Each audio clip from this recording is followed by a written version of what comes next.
Señor delegado del Gobierno, presidente de las Juntas Generales de Álava, alcalde de Vitoria, presidente del Partido Popular del País Vasco, dirigentes de organizaciones patronales, sindicales y cámaras de comercio, diputados, autoridades, señoras, señores, muy buenos días a todos. En nombre de Nueva Economía Forum me complace darles la bienvenida y agradecer que nos acompañen en esta nueva edición de Fórum Europa Tribuna Euskadi, que como siempre organizamos con la colaboración y el patrocinio de Grupo Santander. Es un placer para esta tribuna volver a recibir, creo que es la tercera vez que contamos con él como ponente, a Javier de Andrés, diputado general de Álava, a quien agradecemos muy sinceramente que haya aceptado nuestra invitación para estar esta mañana con nosotros. Y quiero agradecer también a Josu Sánchez, presidente del Cargi, que haya aceptado hacer la presentación de nuestro ponente y del acto. La tribuna es suya.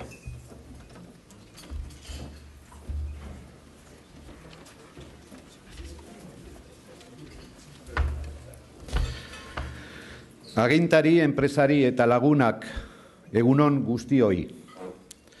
Enpresari bezala atsegina zait, Forum Europa Tribuna Euskadi honetan parte hartzea. Baita Elkargiko presidente bezala ere. Nire kasuan gainera, Arabarran izanez, ohore handia da Arabako diputatu nagusia, zuei gaur eta hemen aurkeztea. Autoridades, empresarios, amigos, buenos días. Javier de Andrés, diputado general de Álava, me cogió por el brazo cuando acudíamos a un encuentro empresarial, concretamente de AG Basque, y me dijo: Josu, tengo que pedirte un favor. Lo primero que pensé fue que se había roto algo haciendo deporte y que quería que le viera a mi hermano Miquel. Pero gracias a Dios no era eso. Quería que le presentase hoy en este acto. Como empresario y a la vez, además de como presidente del Cargi, entidad que próximamente cumplirá 33 años, me enorgullece presentarles al diputado general de Álava. Y además hacerlo en este foro, probablemente uno de los más prestigiosos de los que se celebran en nuestro entorno y además hacerlo aquí, en Bilbao. Por cierto, aprovecho la ocasión para felicitar a todos los bilbaínos y en su nombre al alcalde Azcuna por el reconocimiento que ha recibido recientemente. Decía, pues, que presentar al diputado general de Álava para mí no es un favor, es un honor que no se puede rechazar. Pues vamos a ello. Javier de Andrés nació hace 45 años. Cursó sus estudios en el Colegio de los Corazonistas en Vitoria, en el mismo colegio que también los cursé yo, pero con una diferencia. Cuando él comenzaba párvulos, yo estaba terminando el bachillerato. Después estudió Ciencias de la Información y un máster en Hacienda y Finanzas Públicas. Está felizmente casado y tiene 3 hijos. El hecho de que en 1999 Ramón Rabanera le nombrara director de Juventud, posteriormente de Comunicación y finalmente de Gabinete, hasta que en 2004 fue nombrado diputado foral de Obras Públicas, le ha permitido tener un absoluto conocimiento del entramado institucional de la Diputación Foral de Álava. Conoce perfectamente Euskadi, es vitoriano, casado con una donostiarra y estudió en Bilbao. Por tanto, le gustan y conocen bien las 3 capitales vascas. Es un enamorado del arte, en especial del arte moderno. Una de sus aficiones favoritas es la fotografía y se atreve a crear cuadros con montajes fotográficos. Lee absolutamente todo y de todo. Doy fe de que tiene una memoria y un conocimiento literario alto. Cocina bastante bien. Tiene buena mano, pero nadie sabe por qué. Sobre todo, tiene buena mano para los cangrejos. Conoce muchas de las sociedades gastronómicas de Álava y también es un gran conocedor de los caldos de La Rioja como buen alavés. Aficionado más al baloncesto que al fútbol, aunque acude a los partidos tanto del Alavés como del Baskonia, por cierto, casi siempre en la grada. Hombre extremadamente familiar, siempre pendiente de sus hijos. trata de aprovechar cualquier minuto, en estos momentos muy escasos, por cierto, para hacer planes con ellos. Los que le conocen bien aseguran que tiene un sentido del humor espectacular. Es un político que nunca rehúye los problemas. Es un hábil negociador, disciplinado, muy exigente en el trabajo, valora mucho la fidelidad de sus colaboradores. Es un hombre de trato amable, muy humano, recto y austero. Agradezco a Miren Arzuaga y a Óscar Beltrán de Otálora, secretario y jefe de gabinete del diputado general, su complicidad y su ayuda a la hora de confeccionar este perfil. Estamos viviendo momentos muy difíciles, posiblemente los más complejos y difíciles de nuestra historia empresarial e industrial reciente. Las empresas en general y las pymes en particular son testigos de los tremendos azotes de esta crisis que dura más de 5 años, minando ostensiblemente la capacidad de resistencia de las mismas y con una consecuencia dramática, como constituye el crecimiento sostenido del paro en general y del paro juvenil en particular. Difíciles momentos. Todos, empresarios, sindicatos, administraciones públicas, tenemos la responsabilidad de acometer el reto de abordar con decisión y visión de futuro esta compleja y complicada situación. Es evidente que a los empresarios, a las empresas, nos corresponde hacer los deberes en relación a la gestión, al dimensionamiento de nuestras pymes, en definitiva, procesos que conlleven al posicionamiento competitivo de nuestras empresas en este complicado mercado global. A los sindicatos les corresponde adaptarse a escenarios que nada tienen que ver con épocas pasadas. Y, evidentemente, a las administraciones públicas les corresponde crear y propiciar los marcos adecuados que posibiliten y faciliten el proceso de recuperación y salida de esta difícil coyuntura, incentivando y apoyando políticas de innovación, cooperación, internacionalización y financiación, políticas que impulsen la actividad empresarial, que al fin y al cabo no deja de ser el gran tractor de la generación de empleo.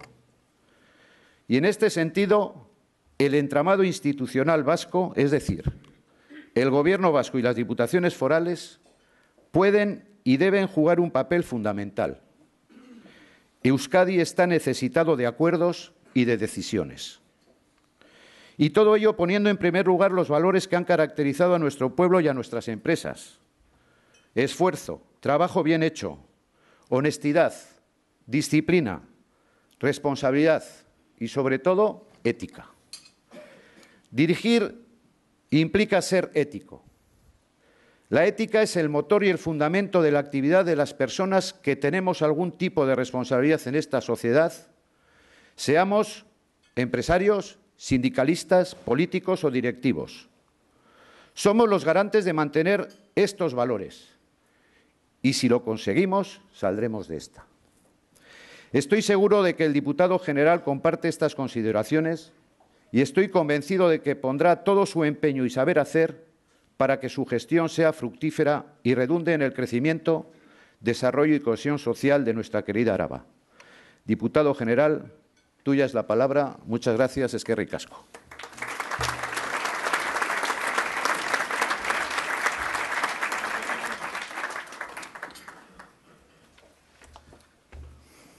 Buenos días.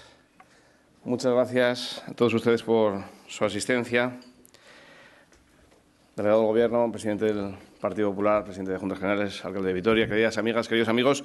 La verdad es que me lo ha puesto muy difícil Josu, porque con lo que ha dicho lo mejor que podría hacer ya es marcharme y la imagen con la que se podrían quedar conmigo sería la mejor que puedo dar. O sea que a partir de ahora ya va a ser restar respecto a tus elogios. Muchas gracias, Josu, por tu presentación. Y muchas gracias, por supuesto, al Foro Unieuropa. Me siento muy a gusto siempre que me invitéis, no solamente cuando me invitéis a exponer mi intervención, sino también a escuchar, porque me gusta mucho el formato de este foro y yo creo que nos da a todos la oportunidad de conocer al ponente y también de poder expresar a través de nuestras preguntas distintas inquietudes. Así que muchísimas gracias al Foro Unieuropa y a su patrocinador, el Banco de Santander. Bien, yo estuve efectivamente aquí la última vez en octubre del año 2011 Y repasando el discurso que entonces di, he sacado 3 citas que entonces dije y que creo que podrían seguir valiendo ahora, ¿no? Yo dije en ese momento que la solución era antes, justo pasadas las elecciones municipales y forales y mi nombramiento como diputado general. Yo dije que en el año 2011 la solución pasaba por la readecuación de los gastos a los ingresos. Y este asunto, precisamente esta semana, ha estado de actualidad por una serie de cuestiones que ustedes conocen. Dije que necesariamente había que lograr una administración más eficiente y sigue siendo algo muy necesario.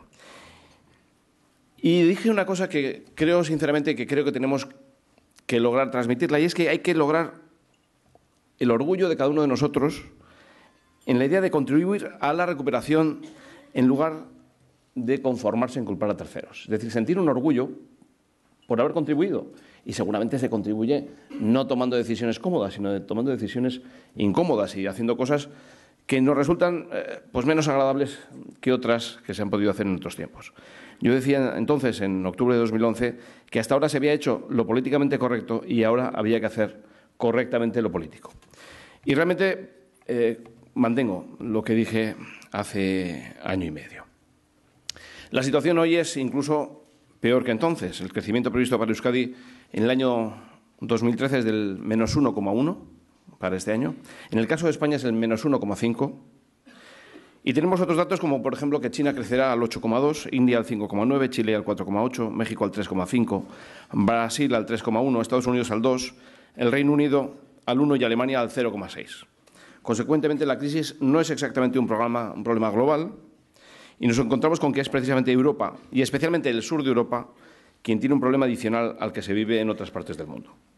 Tenemos problemas añadidos que lastan nuestra economía y algunos de esos problemas son de carácter coyuntural, como es la crisis bancaria o la burbuja inmobiliaria, pero hay otros que tienen un carácter estructural y a los que, por su duración en el tiempo, se les suele prestar menos atención en la opinión pública, pero suelen estar bien documentados estadísticamente. La conjunción de unos problemas y otros nos sitúan en un escenario de baja competitividad o, digámoslo así, de competitividad insuficiente. Por ello es importante reaccionar cuanto antes ante este conjunto de problemas y minimizar, en la medida de lo posible, paliar los daños que se están ocasionando. No solamente los daños que se están ocasionando en este momento, sino también los que podamos tener en un futuro cercano. Hoy viven en Euskadi las mismas personas que hace 30 años. Las mismas personas que hace 30 años. Con una diferencia, es que hoy la media de edad es mucho mayor de la que había hace 30 años y además las clases pasivas consecuentemente han aumentado y seguirán aumentando. Esa es la previsión para el futuro. La proyección para el 2020 es que la población activa disminuya en Euskadi en un 8,58%. Pasaríamos de 1.047.000 personas en disposición de trabajar a tan solo 918.000. Alguno puede pensar que esto es una buena noticia, porque si tenemos una tasa de paro del 15,9, pues a la medida que haya menos gente que necesite empleo, que esté en disposición de trabajar, pues bajará la tasa de desempleo. Y esto es verdad.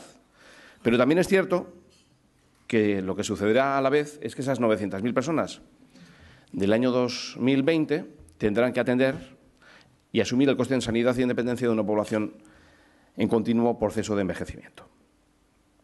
La comunidad autónoma vasca se encuentra entre las regiones europeas más amenazadas por los procesos demográficos de los próximos años.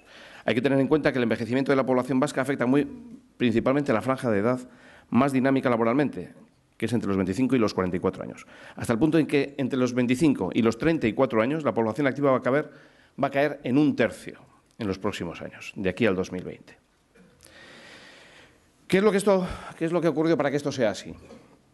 Pues la bajada de la población que se ha producido en Euskadi en los últimos 30 años y que nos ha conducido a una tasa de reposición negativa está relacionada con la bajísima tasa de natalidad que hemos tenido, de las más bajas del mundo en los años 80 y apenas mejorada en las últimas décadas.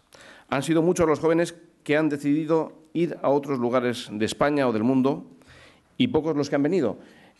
Esto es algo de lo que se suele hablar últimamente, que se están marchando jóvenes, pero la realidad es que esto viene sucediendo desde el año 1980. Poca gente ha venido, como digo, si exceptuamos la inmigración de África y América del Sur que se ha producido en los últimos años. Yo creo que es hora de reconocerlo y Euskadi no ha sido el lugar escogido para venir a desarrollar una carrera profesional. Han sido pocos los que han venido, más los que se han marchado y la tasa de natalidad no ha sido suficiente ni para garantizar la reposición de la población más joven.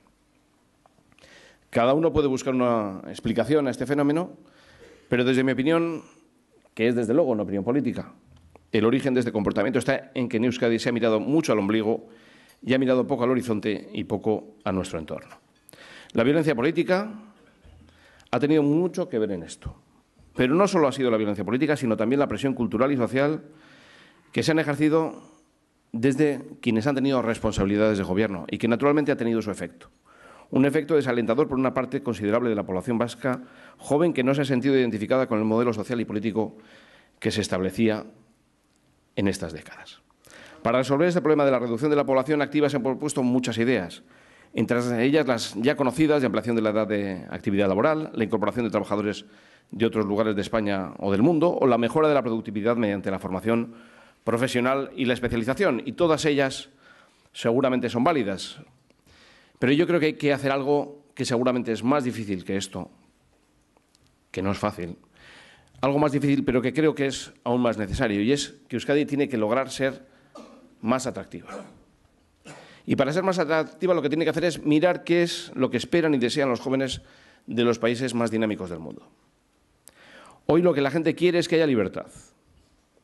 Libertad para que a nadie le importa lo que uno hace en su casa cuando apaga la luz. Libertad para expresarse en la lengua que le resulte más cómoda, más fácil, en la que se comunica más y mejor. Libertad para que a nadie le importe si la música que le gusta es la de la Triquitisa o la de Bob Marley. En definitiva, libertad. Lo que la gente quiere es libertad, ajena a las imposiciones y a los condicionamientos políticos y culturales y a los prejuicios sociales. Y de esto, señores, en Euskadi no se ha gozado mucho. Por eso digo que mi propuesta no es fácil, posiblemente es la más compleja de todas ellas, porque supone superar los condicionamientos con los que hemos vivido en las últimas décadas. El egocentrismo, el aislamiento, la autosuficiencia no son compatibles con el mundo moderno. Necesitamos apertura, comunicación y entendimiento con nuestro entorno. Debemos de ser más atractivos. Más atractivos para escoger Euskadi como lugar para desarrollar el proyecto vital de nuestros jóvenes, pero también debemos de ser más atractivos para que nuestros empresarios escojan Euskadi para desarrollar su actividad económica. Euskadi tiene que ser un lugar atractivo para invertir. Después de muchos años de complicaciones añadidas para quienes desempeñaban una actividad empresarial, Euskadi tiene que constituirse como un lugar ideal para desarrollar un proyecto empresarial. Sin embargo, al mismo tiempo que vemos que hay una predisposición excelente para invertir, reinvertir y destinar recursos para garantizar la estabilidad y la continuidad de empresas que están en marcha, también vemos cómo hay otras que optan por otros lugares de España o del mundo para desarrollar su proyecto o para llevar adelante su ampliación.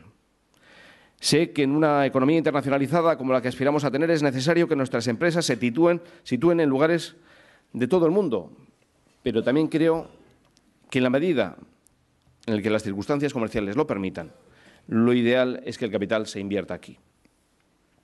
Ofrecemos muy buenas condiciones. Tenemos profesionales bien cualificados, empresas con capacidad para desarrollar subsidiariamente cualquier proyecto y un conjunto de infraestructuras que nos hacen competitivos frente a cualquier otro emplazamiento geográfico. Euskadi es un lugar magnífico para invertir y no podemos ser precisamente nosotros mismos quienes lo compliquemos. Me voy a referir a un asunto tan resbaladizo como es el de la conflictividad laboral, pero creo que es preciso citarlo. En Álava hemos vivido la huelga de FER, Caballito, los que sois de Vitoria lo conocéis, que duró 24 meses. Algunos dijeron en ese momento que era la huelga más larga de la historia, además lo decían jactándose de ello. Pero poco después hemos padecido la del personal de la residencia de Ariznabarra, que ha durado 34 meses, 10 meses más. La famosa huelga de los mineros británicos, que estaba todos los días en la prensa y se consideraba un caso inédito en la historia, duró tan solo un año, de marzo de 1984 a marzo de 1985. Es decir, que nosotros hemos superado esa huelga en distintas huelgas, solo en el territorio alavés, que han duplicado o incluso triplicado esa cifra. Según el Consejo de Relaciones Laborales, el año pasado se perdieron en Euskadi más de 64.000 jornadas laborales por causa de la huelga. No tengo ánimo de ser exhaustivo, pero creo que estos datos de conflictividad laboral no son los más favorables para lograr la inversión extranjera y tampoco son un ánimo para la inversión propia. Debemos de recuperar nuestro prestigio como trabajadores comprometidos con nuestra actividad laboral y salir de las listas que dicen todo lo contrario, como sucedió en el informe de ADECO de 2012, que ponía a Euskadi como la comunidad autónoma con mayor absentismo laboral de España. Por eso es precisa la contribución del conjunto de la sociedad para lograr una economía activa que garantice el futuro profesional de nuestros jóvenes y haga posible el sostenimiento del sistema de servicios sociales con el que ahora contamos, que será mucho más exigente en el futuro cuando se amplíe la población que requiere de recursos sociales. En la reunión que celebré hace unas semanas con el lehendakari Iñigo Urkullu, empleé estos mismos argumentos para plantear la necesidad de realizar un análisis de la situación también a medio y largo plazo, y no solo de las urgencias más acuciantes. Por ello, también le sugerí la oportunidad de revisar muchas normas y leyes, decretos, que se han aprobado en Euskadi en los últimos años y que no son una ayuda para la competitividad, sino todo lo contrario. Me refiero a las regulaciones obsoletas, desarrolladas en épocas en las que parecía que el sistema lo aguantaba todo y que ahora se revelan como un lastre para nuestra economía. Me refiero a ratios exigidos por ley que van más allá de las exigencias de la legislación nacional y de la regulación europea y que por el coste de su aplicación representan una complicación adicional para cualquier actividad laboral o económica. Son regulaciones que las podemos encontrar en todas las áreas, pero para no extenderme demasiado me referiré como ejemplo a la Ley del Suelo aprobada en el Parlamento Vasco en el año 2006 y que continúa hoy en vigor. Una ley que exige una reserva de suelo del 75% para viviendas de protección oficial, cuando en este momento la vivienda de protección oficial se vende en las inmobiliarias por falta de demanda. No es la única pega de esta ley ni de muchas otras que constituyen una limitación de la actividad económica y encarecen nuestro territorio con respecto a quienes están compitiendo con nosotros en el mercado. Por eso creo que la ley que hace falta en este momento no es una ley para añadir restricciones, sino una ley para liberalizar la actividad económica. Hace falta una ley de liberalización que suprima las cortapisas para emprender y para crear empleo. Debemos aprender de esta crisis que atravesamos. Me rebelo ante los conservadores que quieren seguir haciendo todo como hasta ahora con la supuesta excusa de que la culpa la tiene toda Wall Street. Me refiero a aquellos que ahora lideran la idea del consumismo como medida de incentivación económica. Consumismo, por supuesto, basado en el recurso a la deuda y al déficit para no tener que cambiar nada de las equivocadas decisiones que nos han llevado hasta aquí. Creo que debemos de aprender de los errores que ha desvelado la crisis, algunos de los cuales se hunden en conductas sociales arraigadas culturalmente que debemos de revisar. El extraordinario endeudamiento familiar, que tantas complicaciones está acarreando, y la enorme dependencia del crédito de algunas empresas nos deben de hacer pensar que el crecimiento debe de sostenerse sobre pilares más sólidos de los que se habían empleado hasta ahora. El futuro debemos de basarlo en cimientos sólidos y también la política debe de establecerse sobre soportes que den seguridad a los ciudadanos, sean estos trabajadores, profesionales, empresarios, jubilados, jóvenes o mayores. En un país como Euskadi, donde apenas hay instituciones que cuenten con mayorías estables, tenemos que buscar los puntos de encuentro en lugar de afilar las diferencias. También nosotros, los políticos, tenemos que ofrecer una perspectiva más atractiva de lo que es nuestra actividad, de lo que son nuestros objetivos y lo que planteamos como propuestas para afrontar los retos de los próximos años. Tenemos que plantear una forma diferente de entendernos. La sociedad es exigente y eso nos debe de conducir a ser también nosotros más exigentes con nosotros mismos. Posiblemente renunciando a protagonismos, renunciando también a propósitos que causan tensión en la sociedad o cuya aplicación llevaría a crisis añadidas o a fracturas sociales. En política, ser más atractivos no debe de entenderse como decir lo más agradable. De eso se ha hecho mucho, sino que lo que tenemos que hacer para ser más atractivos es decir lo que se puede sostener a lo largo del tiempo. Hoy he planteado tres problemas. El invierno demográfico que estamos viviendo en el País Vasco. La falta de compromiso con la economía, a veces por la falta de inversión y a veces por la conflictividad laboral. Y, en tercer lugar, la excesiva regulación que hay en el País Vasco que compromete nuestra competitividad. A mi juicio, debemos alentar un nuevo clima que nos abra expectativas más favorables, superar diferencias, establecer proyectos comunes en lugar de marcar irreconciliables diferencias. Dicen que necesidad obliga, hagamos de la necesidad virtud y trabajemos juntos y siempre en positivo. Muchísimas gracias.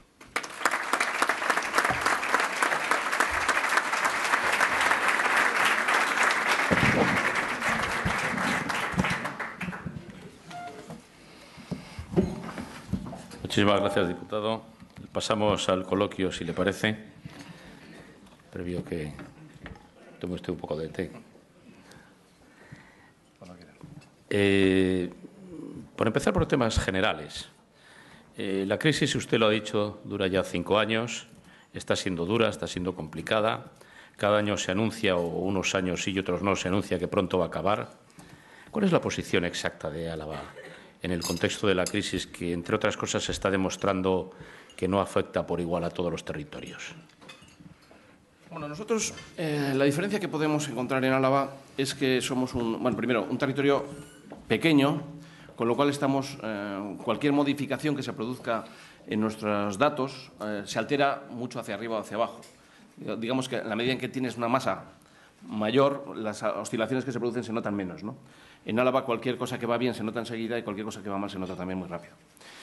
En su conjunto es un territorio que es muy exportador. Hay que tener en cuenta, a veces desde fuera de Álava esto no se ve así, porque se tiene un recuerdo de un Álava más rural, o igual las noticias que proceden de Álava son muy rurales, ¿no? Relacionadas con el vino, con las patatas o con el queso.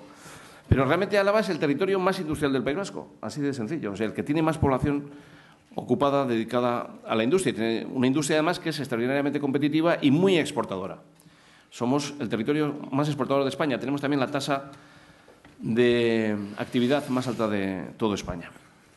Esa es la realidad económica y luego pues eso se traduce también en una renta per cápita muy importante, etcétera. A nosotros ahora mismo lo que nos perjudica muchísimo es cualquier bajada que se produzca en la situación económica de Alemania y de Francia, porque son nuestros principales clientes. Y entonces, en este momento, con las cifras que he dicho yo aquí, de que Alemania se queda en un 0,6, Francia parece que incluso podría llegar a bajar a lo largo del año 2013, pues esas cifras nos perjudican. Pero sí nos beneficia, yo creo que a medio y largo plazo, el hecho de que tenemos una empresa ya de por sí muy exportadora y que está teniendo crecimientos muy importantes de exportación. En el año 2011 crecimos un 25% en exportación, el 2012 ha sido menor, ya hemos mantenido ese ratio, pero ha sido menor el crecimiento. Y en cuanto haya un repunte en los países que son nuestros clientes, Alemania y Francia principalmente, como digo, pues yo creo que vamos a salir muy bien adelante. Supongo que conoce usted que ayer el banco Morgan Stanley publicó un informe donde decía nada menos que España será la Alemania del futuro. ¿Usted siente que Álava está cerca de la Alemania? Vamos a ver, yo lo que creo es que en toda esta crisis, estos 5 años, Enrique, que decías de crisis, los errores se han revelado siempre por el optimismo. Es decir, el ser optimista en esta crisis ha conducido a un error y a un fracaso. Con lo cual, yo creo que lo que dijo Morgan Stanley nos puede resultar muy animoso, pero yo creo que es lo que no hay que decir. Yo creo que, primero, porque no creo que sea cierto la comparativa que hizo. Pero, en segundo lugar, aunque las cosas vayan en buen sentido, yo creo que no tenemos que confiarnos para nada, sino que tenemos que ser muy prudentes. Los alaveses tenemos por patrón a San Prudencio y yo me comporto también de esa manera. Creo que tenemos que ser muy prudentes, discretos y yo creo que precisamente de eso podemos sacar algún provecho, ¿no? De mantener mucha confianza en nosotros mismos, sí, pero paso de way, ¿no? Y garantizar esos pilares que yo decía antes que son fundamentales para que el crecimiento de la economía sea estable, continuado y sea seguro. No sé si es la mejor manera o el mejor momento de abordar los momentos de ajuste, pero parece que el modelo fiscal o el modelo de financiación de las diputaciones o todo en conjunto en Euskadi lleva bastante tiempo puesto sobre la mesa como posible elemento a reformar. No sé si puede ponernos al día de cómo están las cosas. Y también hay varias preguntas que solicitan su opinión sobre las propuestas fiscales del Partido Socialista, de Bildu, y también qué opina de la propuesta del diputado general de Vizcaya, su colega José Luis Bilbao. Bien, vamos a ver. Yo creo que en materia fiscal se vienen haciendo modificaciones año tras año. Este año precisamente es el que menos cambios ha habido, porque prácticamente no ha habido ninguna modificación fiscal, ¿no? Pero todos los años hay. En el año 2011 para el 2012 los hubo, del 2010 para el 2011. Aquí hay modificaciones constantes, ¿no? Y lo que se quiere es hacer, o se plantea es hacer una revisión general. Bueno, podemos hacer una revisión general, pero yo creo que el margen que tenemos de captar más recursos con los impuestos no es muy alto. El otro día me decía mi diputado de Hacienda, que está aquí, decía, bueno, es que esto es como cuando se saca aceite de la oliva, ¿no? Le das una primera vuelta a la prensa y sale el aceite virgen, la segunda ya es el más ordinario, y es que ahora ya estamos exprimiendo los orujos. Entonces, por mucho que exprimar los orujos, no se va a sacar mucho aceite y además va a ser de muy mala calidad. Igual lo que conseguimos es crear problemas adicionales, ¿no? Mira, yo lo llevo diciendo ya unos cuantos años y sigo pensando exactamente lo mismo. Hay quien piensa que el problema que hay que resolver es el problema de capacidad de gasto de las administraciones y que ese es el problema. Pero ese no es el problema es que no hay capacidad de gasto en la sociedad, en los ciudadanos. Entonces, si tú detraes la capacidad de gasto de los ciudadanos para trasladarlo a la administración, no resuelves el problema, sino que lo aumentas. Está bien que las administraciones dispongamos de dinero para hacer un reparto de los recursos y garantizar estabilidad y servicios sociales, por supuesto que sí, pero no para otras cosas, porque es que ahora parece que se quiere recaudar más para seguir haciendo el mismo gasto público que se había hecho hasta ahora. Y ha habido mucho gasto público que está muy mal hecho. A mí, cuando se me plantea una subida fiscal, lo primero que digo es ¿para qué? Porque si es para garantizar que vamos a tener 5 canales de televisión públicos, ETV1, ETV2, ETV3, ETV-SAT, ETV Meteo, pues oye, mira, yo para eso no pido más dinero a los ciudadanos.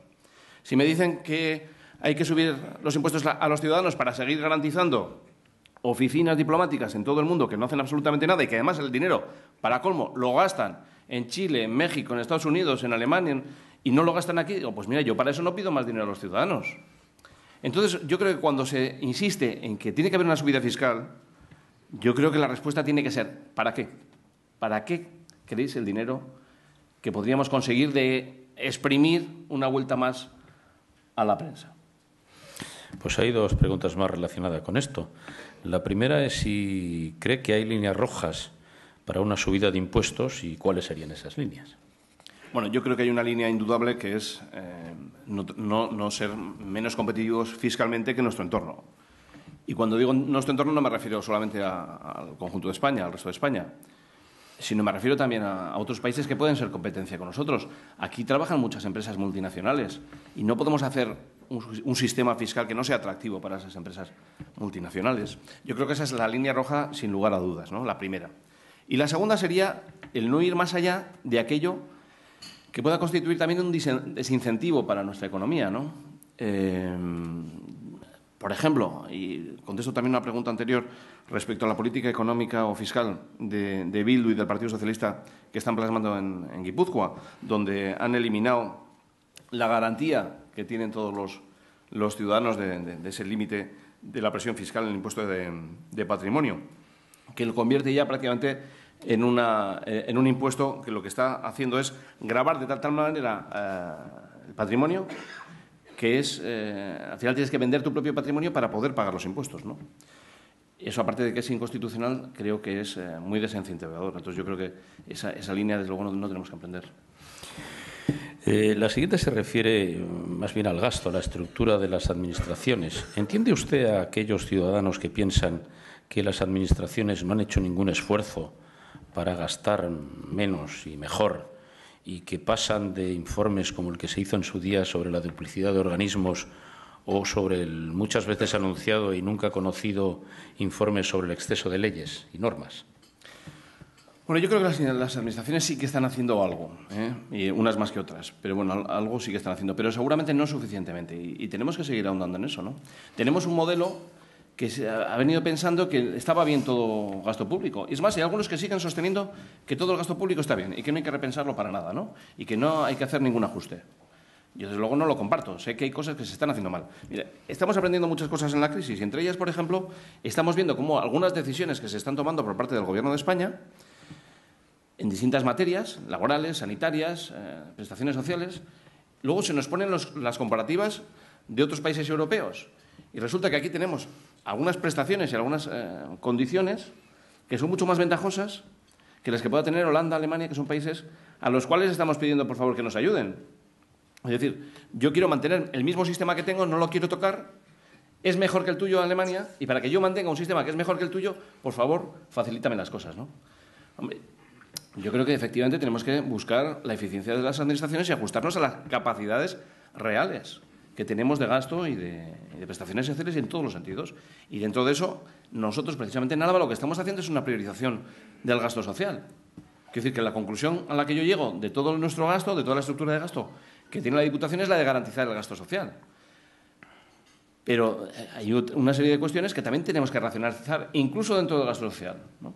Y lo estamos haciendo y estamos logrando pues unos ahorros muy importantes, sin mermar para nada las prestaciones que estamos dando. Desde Radio Gorbea Televitoria le plantean que gracias al acuerdo en las Juntas Generales entre el Partido Popular y el PNV se ha acordado una prórroga presupuestaria en el territorio. La pregunta es doble. Primero, si hay políticas de acuerdos previstas con otras formaciones para otros asuntos, y también si eso significa que el Partido Nacionalista Vasco puede ser un socio preferente del Partido Popular en Álava. Bueno, yo termino por esto último. Yo creo que no. Yo no cuento con la posibilidad de que el PNV sea un socio preferente, ¿no? Cuento o quiero contar con la posibilidad de llegar a acuerdos con el Partido Nacionalista Vasco, como hemos llegado, no solamente en Álava, también en Vitoria, y seguramente haya más oportunidades de llegar a acuerdos. Creo que eso es bueno, precisamente lo he dicho también en mi discurso, pero no creo que sea posible contar con el PNV como un socio preferente, ¿no? Creo que es importante llegar a acuerdos con todos, no solamente con el PNV. Yo también, en esta norma que hemos propuesto ahora, hice una ronda de contactos con todas las formaciones políticas, y lo que yo veo, la verdad es que con claridad, y me gustaría que eso cambiara, es que hay una línea emprendida por Bildu y por el Partido Socialista de marcar diferencias con todos los demás y hacen imposible llegar a acuerdos, ¿no? El Partido Socialista, pues lamentablemente no dijo que sí que quería llegar a un acuerdo, pero luego vimos claramente, porque las propuestas que planteaba pues conducían necesariamente a la imposibilidad de ese acuerdo. Le preguntan también su opinión sobre los primeros pasos del nuevo Gobierno vasco, liderado por el señor Urkullu, quien ha señalado usted que se entrevistó hace pocos días. ¿Qué opina de los primeros pasos que está dando? Bueno, a mí la verdad es que yo oigo cosas al señor Urkullu que me parecen pues próximas a las que se pueden oír desde mi partido o las que digo yo mismo, y luego veo actuaciones que son muy distintas. También estoy viendo algunas decisiones que se toman y que luego se vienen atrás. Algunas relacionadas con el Consejo Vasco de Finanzas que se celebra dentro de 2 horas, por ejemplo, ¿no? Pero bueno, yo la impresión general que tengo es que el ritmo que está llevando el Lehendakari no es el ritmo preciso en este momento político. Yo creo que el ritmo puede ser más cómodo el hacerlo como lo está planteando Urkullu, pero creo que el sistema político requiere un ritmo mucho más rápido, y que hace falta agilizar el ritmo político del Gobierno vasco. Creo que va muy despacio. Lo que usted ha denominado en su intervención invierno demográfico motiva la siguiente pregunta, y es que ¿qué cree que deberían hacer los políticos para cambiar el proceso de envejecimiento de la población? Bueno, esto es una cosa... Yo tengo 3 hijos. Tengo 3 hijos y supero la media. Eso es lo que he podido hacer, mi contribución personal. Pero creo que lo que tenemos que hacer es lo que ha sucedido en otros lugares de Europa, ¿no? Porque este no es un problema solamente vasco, es un problema que acucia a toda Europa, aquí con una gravedad especial, ¿eh? La gravedad del caso vasco es única en Europa. ¿Y qué es lo que se ha hecho en otros lugares? Pues desde luego favorecer la natalidad pues con ayudas, por ejemplo, fiscales, ¿no? Que nosotros vamos a proponer en este debate fiscal que se está abriendo, pero unas ayudas realmente interesantes, o sea, que hagan más fácil el poder tener hijos, ¿no? Porque ahora mismo parece que es una carga casi muy difícil de sostener. Y creo que tenemos que hacer un país más atractivo. Es que eso es difícil, ¿verdad? Es decir, ¿cómo se hace un país más atractivo?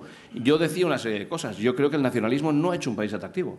Es más, yo creo que durante muchos años el nacionalismo ha hecho una política para que este país no sea atractivo para cierto tipo de gente.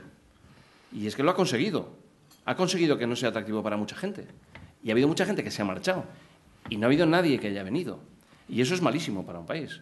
Claro, tenemos una estructura de población que si ves lo que se llama una pirámide de población vasca, no es una pirámide. Se parece a un abeto. Es decir, tiene efectivamente la gente, pues nos acabamos muriendo todos y acaba en punta. Pero luego lo que tiene es un tronco. O sea, es que ya no reponemos la población y nos vamos a una reducción muy importante, y esa parte del tronco es la que va a tener que sostener lo que ahora es las ramas que se van a convertir en la copa en tan solo 15 años. O sea, el problema demográfico de Euskadi es tremendo y tenemos que hacer un cambio en la forma de entender nuestra sociedad y hacer una sociedad mucho más abierta, mucho más moderna. El nacionalismo hoy en día sencillamente es incompatible con el mundo moderno. Así de claro. Yo lo veo así de claro. El nacionalismo es incompatible con el mundo moderno. Y eso, si aquí se mantienen las claves nacionalistas de hacer un país que no es atractivo más que para unos pocos, nos conduce a la desaparición, pero incluso para la desaparición como país y como cultura. Es decir, yo creo que al final nos conduce a una situación que es seguramente la contraria a la que persigue el nacionalismo, ¿no? Hay varias preguntas relacionadas con el tema de las infraestructuras. Le preguntan cómo va su discusión con AENA sobre Foronda. Le preguntan también el tren de alta velocidad, si sabe algo nuevo de fechas. Y también en concreto le plantean qué papel deberían tener a su juicio Foronda por un lado y Arasur por otro, y una posible sinergia entre ambos. Bueno, en relación con AENA, nosotros efectivamente hemos tenido pues, relaciones, llamadas y reuniones constantes con AENA, ¿no? Porque nosotros lo que estamos intentando convencer a AENA es de que Foronda no es un aeropuerto peatonal. Claro, el hecho de que se abra un aeropuerto en Castellón que no tiene vuelos o en Ciudad Real nos parece espantoso. Pero nosotros tenemos aquí un aeropuerto que se ha decidido por distintas circunstancias, y no ha sido solamente AENA, ni mucho menos, que no sea el aeropuerto de referencia en el País Vasco o en el norte de España, ¿no? Que era el destino que tenía originalmente cuando se construyó Foronda en los años 80. Y entonces hay que convencer a AENA de que realmente es un aeropuerto que tiene posibilidades, que tiene capacidades y que hay que seguir invirtiendo en él. Pero claro, la deuda de AENA son 15.000 millones de euros, 15.000 millones de euros que tiene AENA. Entonces, bueno, pues para AENA ahora mismo apostar no parece fácil y nos está costando. No obstante, estamos haciendo avances. Y yo sigo siendo optimista porque creo que el aeropuerto reúne una serie de cualidades muy importantes y que efectivamente lo puede convertir en una plataforma y en una infraestructura muy útil en los próximos años. Y creo, insisto en que AENA está viendo algunas cosas que inicialmente no veía en relación con el aeropuerto. Respecto a las noticias sobre el TAV, lo que vemos es que no se ha puesto unas fechas, o sea, se han retrasado algunas fechas, pero también lo que vemos es que hay una apuesta decidida por esa inversión, ¿no? Y que el Gobierno de España, el Ministerio de Fomento concretamente, apuesta por la finalización del tren de alta velocidad. Yo creo que es una muy buena apuesta, porque, entre otras razones, el tren de alta velocidad en este momento está financiado por Europa. Y, precisamente, si tú pones 50 y Europa pone otros 50, no puede renunciar a ese tipo de inversión. Yo creo que en la Diputación lo estamos haciendo así. Todas las inversiones que tienen con financiación europea son las que estamos haciendo, porque tiene nuestra aportación económica más la aportación de Bruselas. Entonces, se duplica el efecto de cualquier inversión que hagamos. Y eso es el TAV también. El TAV garantiza inversión de Bruselas y creo que es una buena opción la que ha tomado el Ministerio de Fomento de seguir con él. Así que es verdad que prolongando los plazos. Y en relación con Arasur, bueno, pues Arasur es una de esas inversiones importantes que se hicieron en un momento con la confianza en que el sistema económico iba hacia adelante, ¿no? Porque es la única forma de invertir, ¿eh? Si aquí alguien cree que las cosas van mal, no invierte nunca nadie. Y Arasur se hizo desde esa óptica, lo hicieron impulsados, es verdad, por la Diputación, pero sin capital de la Diputación, distintas entidades. Y lo que necesita es pasar este desierto que estamos atravesando, ¿no? Álava en su conjunto es una provincia que está funcionando en el ámbito logístico de una forma importante, no solamente por Arasur, el aeropuerto, también el puerto seco que queremos hacer en Jundiz y todo el sistema logístico que tiene la N1, porque tú vas ahora mismo, atraviesas la N1 desde Alsasua hasta Miranda de Ebro y lo que estás viendo constantemente son polígonos logísticos, porque la situación de Álava es muy buena por la proximidad al puerto de Bilbao, al de pasajes, el aeropuerto, la N1, la P1, la P68, en fin, una serie de comunicaciones que nos hacen una centralidad muy interesante para ser una plataforma logística, y Arasur lo es y tiene grandes expectativas. Hay también un par de preguntas relacionadas con la fusión de las cajas vascas. Se las resumo. Se pueden resumir en que, conociendo las exigencias de la normativa y, sobre todo, las derivadas del rescate financiero que se ha producido y teniendo en cuenta también cómo avanza el proceso, ¿se volvería usted atrás de la posición que mantuvo en su día? Bueno, vamos a ver. Nosotros hemos defendido siempre el que Caja Vital mantuviera su personalidad y buscara una concurrencia en acuerdos con las otras cajas vascas o con otras cajas semejantes, pero mantuviera su personalidad. Llegó un momento en el que ese discurso vino pues ya superado por la situación de la crisis y la necesidad, incluso ya exigida por el Banco de España, de que hubiera unas fusiones en las entidades bancarias. Y nosotros accedimos a esa solución porque en ese momento no se veía otra alternativa. Bueno, el resultado es que, efectivamente, Caja Vital forma a ser socio capitalista de una gran entidad bancaria, a la que yo le deseo mucho éxito y estoy seguro, además, de que lo va a tener. Por cierto, una nueva entidad bancaria que yo pido e insisto en que tiene que tener una gran participación financiera en el territorio alavés y que no tiene que dejar de mirar al territorio alavés. Pero dicho esto, también digo que realmente lo que nosotros veníamos diciendo respecto de que podía haber una pérdida de identidad puede llegar a producirse. Y yo creo que Kutxabank en este momento tiene que mirar a Álava con un cariño muy especial y sabiendo cuál es la idiosincrasia de ese territorio y que es muy importante que siga teniendo una participación social y una presencia social y una presencia de marca importante de Caja Vital en el territorio alavés. Y es muy importante, pero es importante para Álava, pero sobre todo es importante para Kutxabank en este momento, que es la que tiene una cuota de negocio importante en el territorio alavés. Aunque no depende directamente de la Diputación, le preguntan qué opinión tiene de que se vayan a construir nuevos centros cívicos en Vitoria. Bueno, yo creo que yo soy un usuario muy frecuente de los centros cívicos, o sea que no voy a criticarlos. Yo creo que es una solución social muy interesante que está teniendo una enorme demanda desde que se empezaron a hacer y que contribuyen a muchas cosas, a una vida más vinculada al deporte. Me parece que es extraordinario para los chavales el que tengan esa posibilidad de ir a un centro cívico en lugar de ir a tomar vinos o cervezas como se hacía con más frecuencia en otras épocas. Yo creo que es realmente un recurso social muy importante. Pero no solamente un recurso de ocio, yo creo que también socialmente tiene un efecto muy positivo. Y me parece que es importante el que facilitemos a los jóvenes y también a los que no lo son tanto o no lo somos tanto, esa posibilidad de actividad deportiva que seguramente es una política a largo plazo, una política social a largo plazo, ¿no? Y que en Vitoria, desde luego, está dando sus resultados. Cambiando de asunto, le preguntan también qué interrelación, influencia o como lo quiera usted llamar, cree que puede tener el proceso soberanista abierto en Cataluña en Euskadi. Yo casi creo que la pregunta tendría que ser ¿cuál fue el efecto que tuvo el caso vasco en Cataluña? Porque es que yo lo veo mimético. Me parece lo mismo. Yo le digo hablar ahora al presidente de la Generalitat y es que es lo mismo que decía Ibarretxe. Pues es que yo no sé si es que se le está leyendo los periódicos de hace 10 años o es que su asesor trabajaba antes por aquí y se lo conoce todo. Dicen exactamente lo mismo.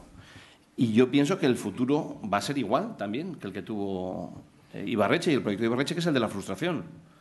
Hoy en día es imposible plantear ese tipo de fórmulas en Europa, independientemente de cualquier otra cosa. Eso es absurdo. El mayor castigo sería sobre el propio territorio catalán, como lo hubiera sido para el territorio vasco si siguen adelante. Hoy tenemos que ir en una línea completamente distinta. O sea, esos fenómenos de ponerse la coraza, de cerrarse a los demás, de buscarse la identidad y extraer la identidad buscándola en el medievo antes de mirar qué es lo que está pasando en nuestro entorno y qué es lo que los jóvenes están viendo y queriendo a su alrededor, que es un mundo muchísimo más abierto. Los jóvenes de hoy no están pensando en las claves nacionalistas de ese tipo, por lo menos no están actuando en ese sentido.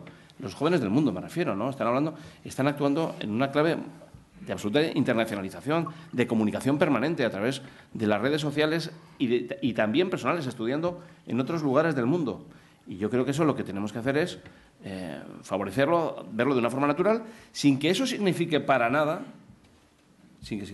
perder nuestra propia identidad. En modo alguno. Mire, hay un caso, yo creo que yo tomaría como ejemplo mucho antes que el del catalán o el que se nos propuso aquí en la época de Ibarretxe, que es el del País Vasco francés.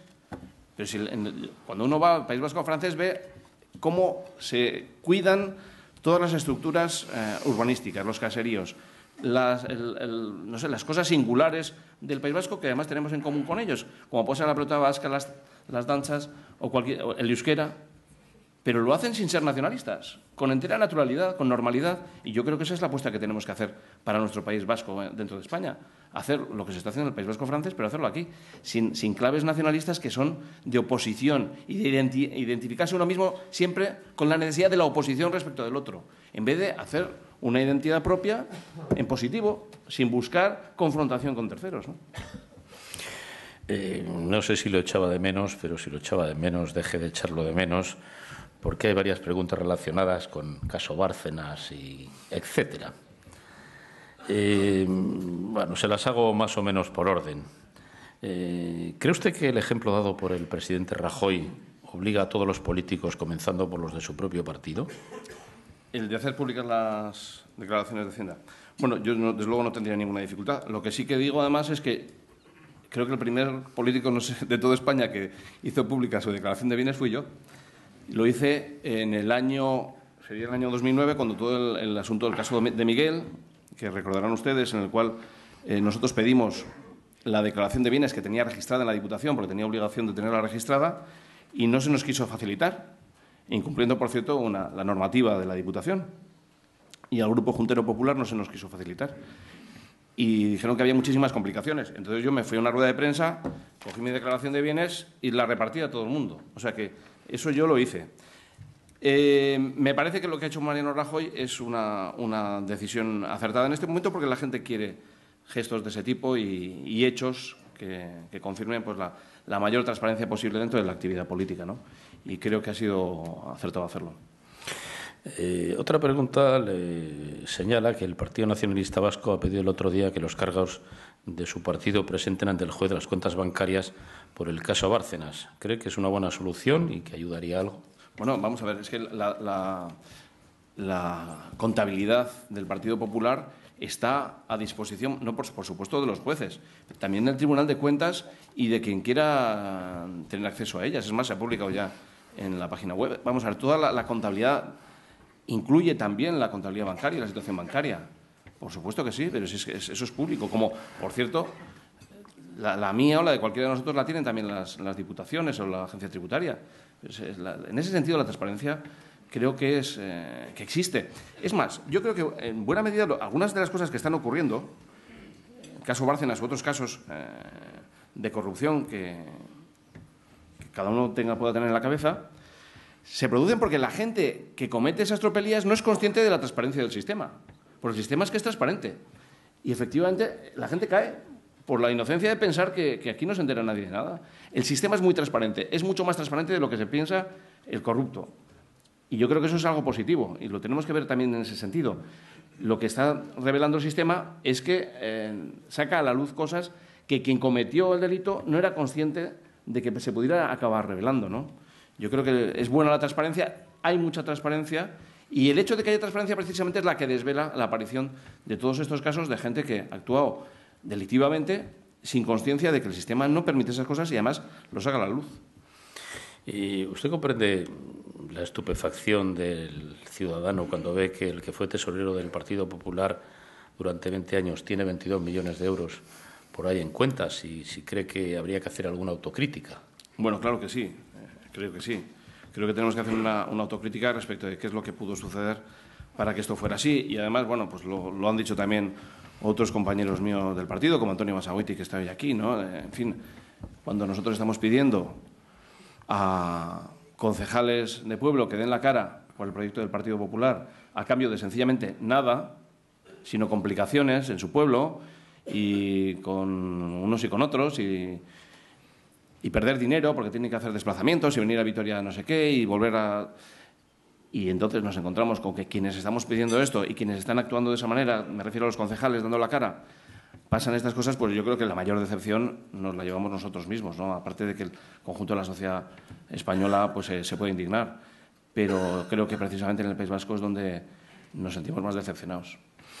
¿Y qué piensa del otro lado de la mesa de que haya empresarios llamados a declarar ante la Fiscalía Anticorrupción por su supuesta implicación en este tipo de procesos? Y citan concretamente dos empresarios vascos, Ugarteche y el hermano de Mayor Oreja. Bueno, pues que tendrán que dar explicaciones. Yo creo que el sistema lo que plantea es eso, es decir, aquí nadie está libre de sospecha. O sea, cualquiera puede estarlo y tiene que ir a declarar, sea hermano de quien sea o sea yerno de quien sea. Así de sencillo, el sistema va a por todos, a todos los que han incumplido la ley. Pero también el sistema también garantiza a su vez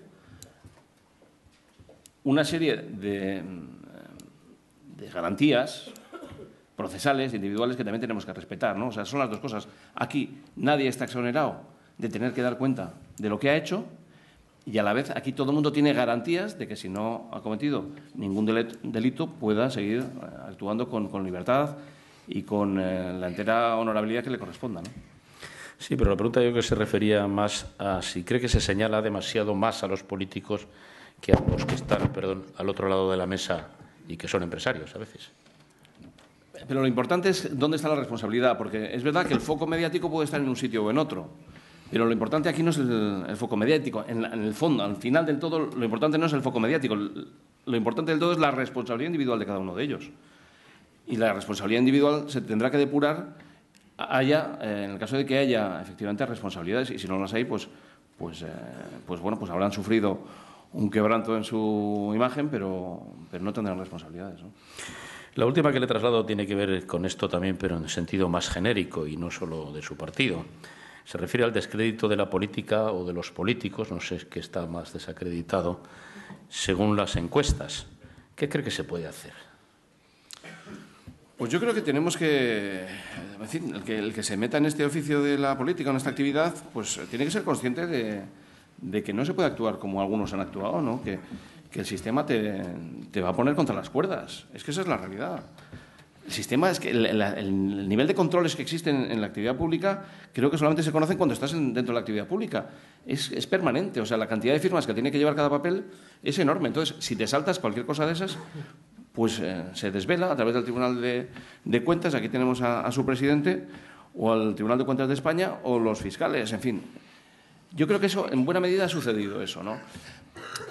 Algo de lo que está pasando ahora yo creo que tiene que ver con la inconsciencia con la que se actúa. O sea, aparte de que se haya actuado con muy malas artes, ¿no? Por la gente que está delinquiendo, parte ha sido por la falta de conciencia de que el sistema es revelador de lo que se hace. Yo creo que esto puede pasar como antes, oye, se cometía un crimen hace 100 años y era imposible pillar al culpable, ¿no? Pues porque no había los sistemas de tecnología que hay hoy en día para poder averiguar su responsabilidad.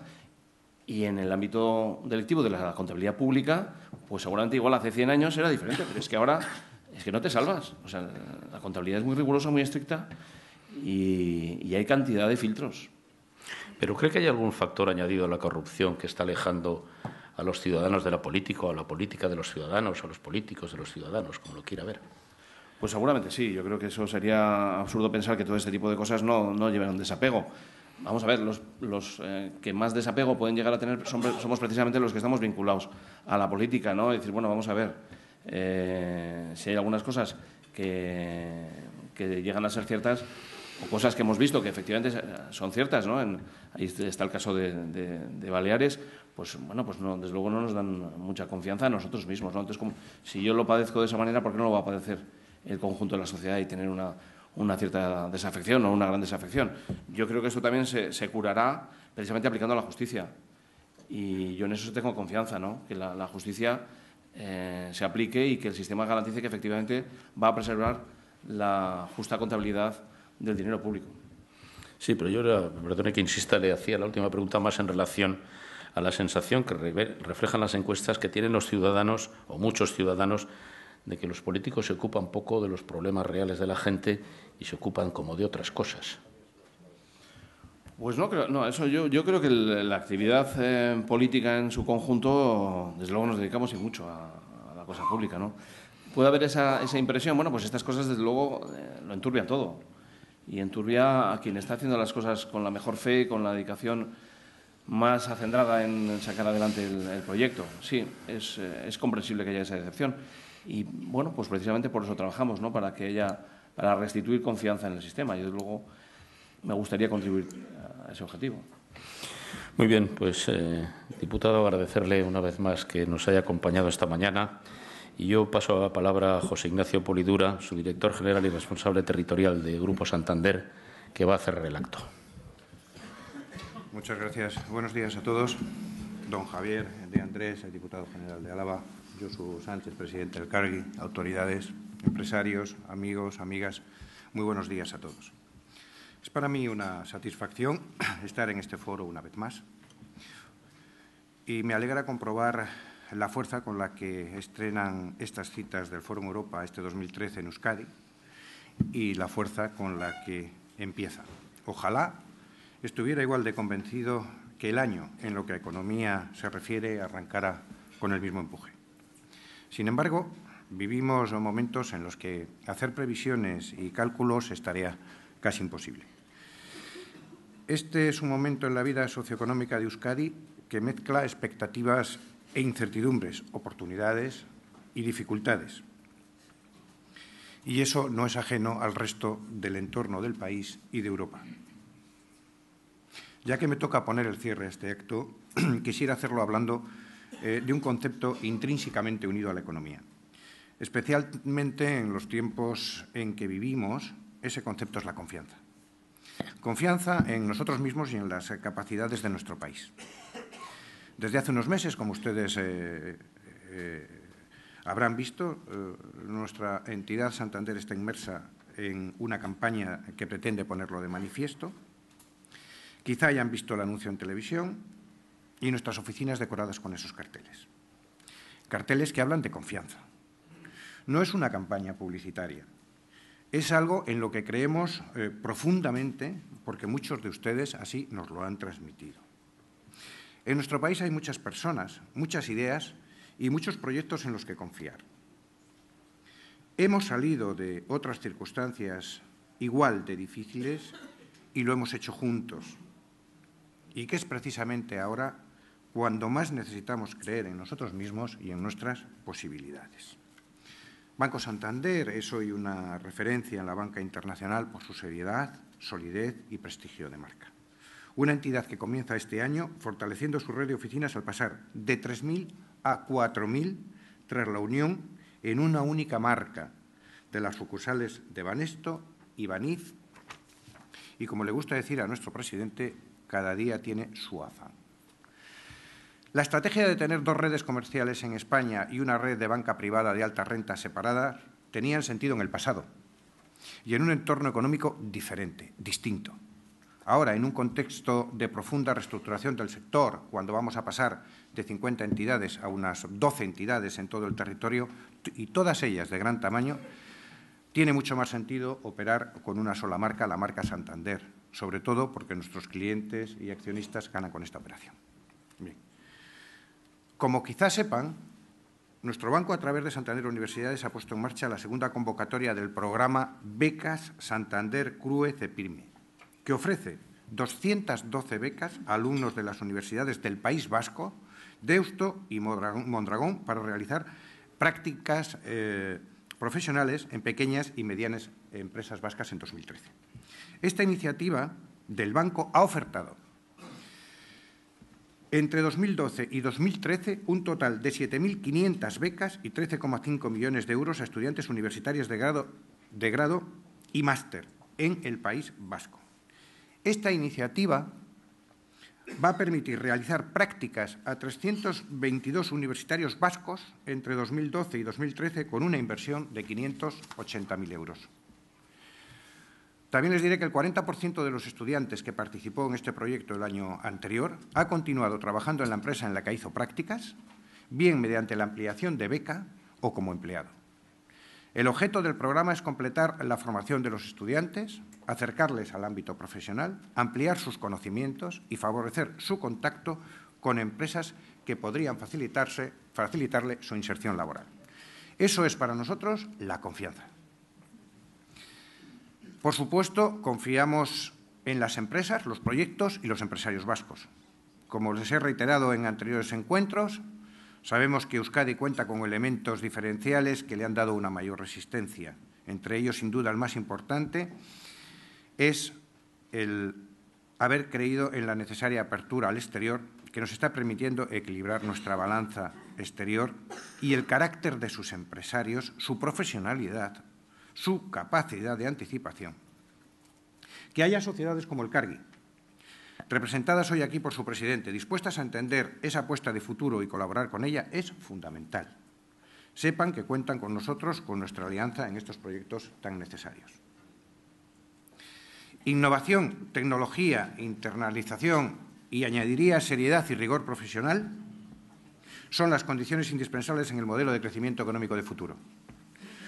Por eso, y porque han demostrado siempre profesionalidad, compromiso y visión con perspectiva, es por lo que hoy aquí queremos reiterar a todos ustedes, como representantes del tejido empresarial vasco, nuestra confianza en todos ustedes. Gracias a todos por su asistencia y participación y por habernos invitado a compartirlas con ustedes esta mañana. Muchas gracias.